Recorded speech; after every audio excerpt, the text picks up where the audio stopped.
Siya si Judala. Kinagagala ko kayong makilala, Pinuno. At kinagagala ka rin namin makasama dito, Judala.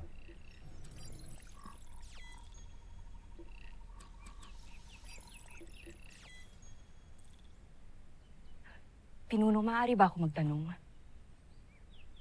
Ano yan? Totoo bang nagtrabaho kayo dati sa Camp Big Falcon? Sa kampo ng Voltes 5? Oo. Pero matagal na panahon na. At kayo ang ama ng magkakapatid na Armstrong? Bakit mo naman naitanong yan? Kilala ko sila. Paano mo sila nakilala? Sir, salamat talaga, sir. Ang bait niyo naman. Ako nga pala si Big. Hindi, Bert na lang.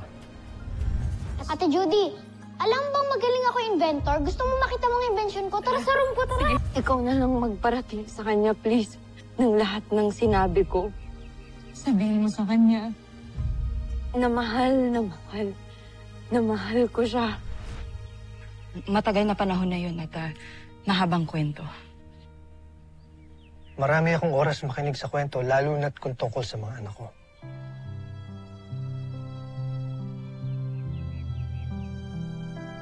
Napakabuti po ng inyong mga anak, pero tuwang-tuwa po kay Little John. Napakatalino.